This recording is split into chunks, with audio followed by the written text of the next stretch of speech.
Some things are so surprising you have to wonder how anyone could be involved in them. For example, selling young, youthful blood to the aging rich community. This sounds like something out of a sci-fi movie, right? In today's world, giving blood is one of the noblest acts. However, the blood trade industry has turned to exploiting donors to gain profit. Blood plasma is much more expensive than oil, and when money's involved, there are great risks and consequences. In today's topic, we're going to unveil the deep mysteries of the blood business.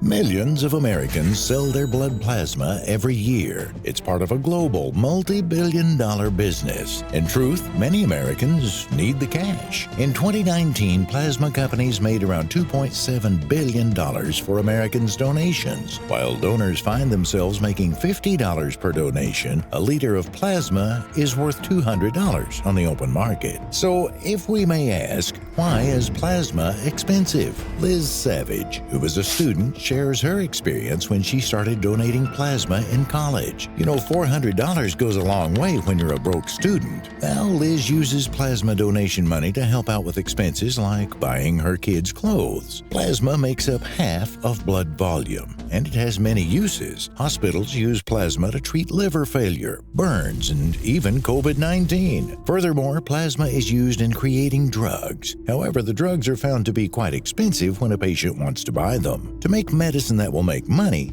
companies break down plasma into protein compounds such as antibodies. However, the problem is that plasma is 90% water, so removing enough proteins to treat just one patient for a year requires approximately 130 to 1,300 donations. With these statistics, it has led to a boom in private donation centers where donors are paid an average of $50 per visit. This means if you donate a maximum of 104 times a year, you can earn more than $6,000. Donating plasma takes 9 times longer than a typical blood donation. However, it brings 3 times more plasma than removing plasma from a blood donation. Americans are allowed to go twice a week because the process requires the human body to replenish plasma, which takes about 48 hours. That is compared to 2 months between each blood donation. Furthermore, regular donors can earn extra cash through offering referral bonuses and reward programs. In some donation centers, there are gold, silver, and platinum patches. And after 35 days, which is likely 4 donations, one can redeem those points. This shows marketing in the blood business. Being a founding member of a center can get you $700 a month. Analytis, a social science researcher, says that since the Great Recession, the number of plasma donations has rapidly risen. Currently, there are over 900 private plasma centers across the U.S. They're mostly owned by 3 companies, which are CSL Plasma, Grifols, and BioLife. These companies control 2/3 of the global plasma industry, and by donating plasma, the donors get compensation for their time and commitment to the program. The donor's money is placed on a debit card, which means they can get gas and do grocery shopping, which means it's very convenient. Researchers like Ochoa say that these centers are often concentrated in states with lower minimum wages and in cities with more people living below the poverty line. These centers target areas where people are most in need of income. One study shows that more than half of the donors were unemployed. Furthermore, 57% said at least 1/3 of their income that month was coming from donating plasma. Regular donors informed insiders that they use their money for phone bills, gas, rent, food, and student loans. In the 90 minutes they take to donate, they can make 5 times the federal minimum wage. Currently, the need for plasma is growing. Each year, global demand for plasma-based drugs is rising by 6 to 8%. At this rate, analysts say the market for them could hit $50 billion by 2027. If you're planning to run a plasma center, be ready to spend a lot of money. Running a plasma center is not cheap. A single extraction machine costs an average of $50,000. This means equipment alone can cost about $3 to $4 million per center. Plasma companies spend over half of their operating expenses on just collecting and manufacturing plasma. Now we find that a huge investment drives the cost of the drugs. However, these drugs are therapies, not cures, and patients rely on them for the rest of their lives. To make matters worse, they can cost over $200,000 a year. The pandemic made prices go up.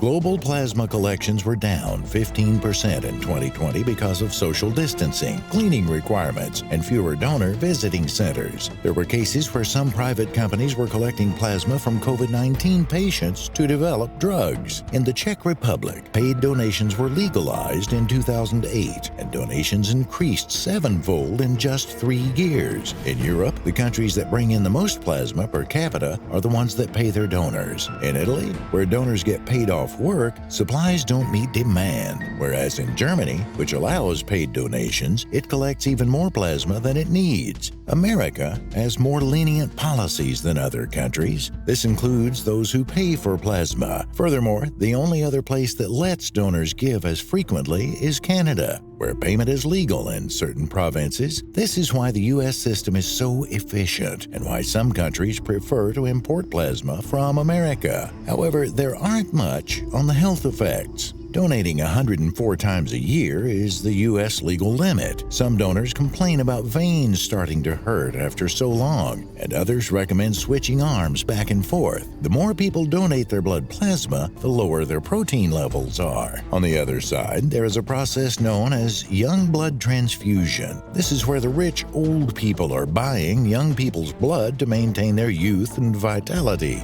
Sometimes also called parabiosis, young blood transfusion takes a seat beside cryonics as a semi-scientific attempt to pursue immortality. Fewer people want to die, especially the rich. Old people's fear of mortality was the entire business model for the Ambrosia LLC, which was created by entrepreneur Jesse Carmazin. Carmazin claimed he was a doctor. However, his medical credentials have never been made clear. Ambrosia Company offered a unique service such as regular paid blood transfusions. Carmazin wasn't just promoting less wrinkling, but improvement to the quality of life. However, he was shut down by the FDA for shady business practices. The company offered their wealthy clients a single liter of teenage blood banks for $8,000 and 2 liters for $12,000. That was a steal, since that's $4,000 off the second liter. Carmazin went to business, assuring people it was safe and there was nothing to worry about, even though his studies about this weren't made public. When it was opened, the ages of these customers ranged from 35 to as old as 92, but the science surrounding Ambrosia's work was shaky at best. Researchers like Irina Conboy called the treatment dangerous and that the patients were inflicting bodily harm while spending their money. This led in 2019 to the FDA coming down with a devastating condemnation of young blood transfusion,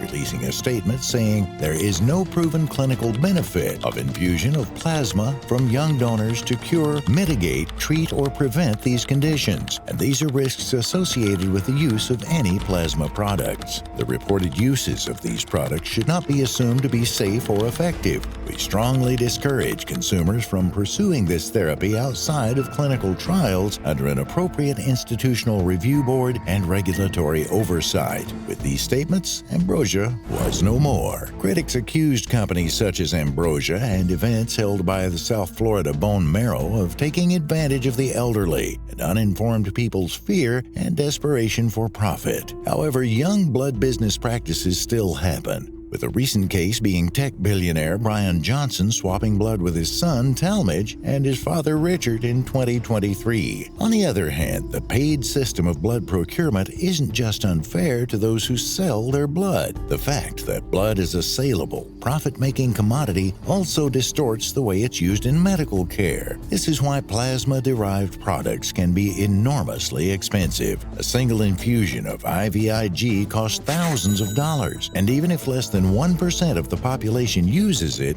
it is one of the most costly drugs. The cost can be a burden for some patients as well. However, IVIG can be lucrative for both the industry that makes it and the healthcare providers, since the product has life-saving benefits. The global trade in plasma-based pharmaceuticals is by for-profit companies, for IVIG alone is valued at $19 billion. The blood business is filled with helpful but expensive drugs and scam scam businesses aiming to exploit the uneducated. In the end, a good diet, reducing stress, exercising, and social education are the best ways to personally take care of yourself to avoid such an expensive budget and scam. The concern is for the people who give their plasma to make ends meet and the long-term health effects of this practice.